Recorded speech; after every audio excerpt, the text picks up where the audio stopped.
အားလုံးပဲမင်္ဂလာပါ GSN Adino လေး channel ကနေကြိုဆိုပါရစေ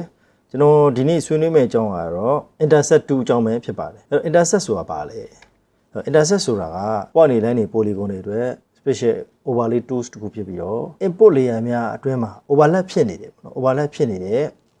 area တွေကိုပဲ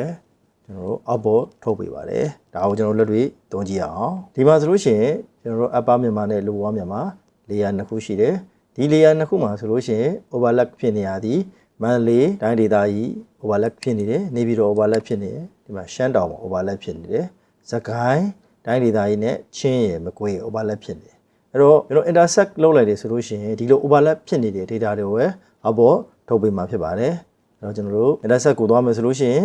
နံပါတ်1 S2 box ကနေလည်းကျွန်တော်သွားလို့ရတယ်နံပါတ်2 geoprocessing tool ကနေလည်းကျွန်တော်တို့သွားလို့ရပါတယ်ဒီခါတော့ကျွန်တော်ဒီဘက်ကS2 box ကကျွန်တော်တို့ intersect ကနေသွားမယ်အဲ့တော့တပည့်ကလေးလေးကျွန်တော်နှိပ်လိုက်ပါမယ် intersect 2လေးကြာလာပြီအဲ့ရနေမှာ import feature မှာအပါမြန်မာနဲ့မှာ lower မြန်မာကိုရွေးမယ်ပြီးလို့ရှိရင်ကျွန်တော် output feature class ကိုကျွန်တော်ရွေးမယ်မြန်မာ intersect save လိုက်မယ်ပြီးပြီဆိုတော့လည်းကျွန်တော်တို့ပြေးပေးလိုက်ပါမယ်ဒီဟာလေးကိုကျွန်တော်တို့ခဏအမှန်ကြီးလေးဖြုတ်လိုက်ပါမယ်โอเค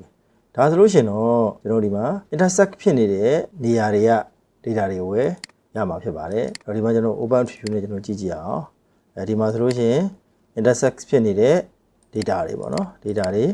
ဘယ်နှခုရှိလဲဆိုလို့ရှိရင်5ခုရှိပါတယ်ဒီနည်းနဲ့ကျွန်တော်တို့ intersect ဖြစ်နေတဲ့နေရာတွေကိုတွက်ထုတ်လို့ရပါတယ်ကျွန်တော်ရဲ့ဒီ intersect နဲ့ပတ်သက်တဲ့သင်ခန်းစာမှာမေးမြန်းစာရှိရင် YouTube ဗီဒီယိုအောက်မှာ comment ပေးမေးမြန်းနိုင်ပါတယ်ကျွန်တော်ရဲ့ဆွေးနွေးမှုကိုနှစ်သက်ဆိုရင် like and share ပေးနိုင်ပါတယ်ကျွန်တော်ရဲ့ဆွေးနွေးမှုကမိတ်ဆွေတို့အကျိုးရှိရဆိုလို့ရှိရင် subscribe ကိုမြတ်တာရက်ခံလိုပါတယ်အားလုံးကိုကျေးဇူးတင်ပါတယ်ခင်ဗျာ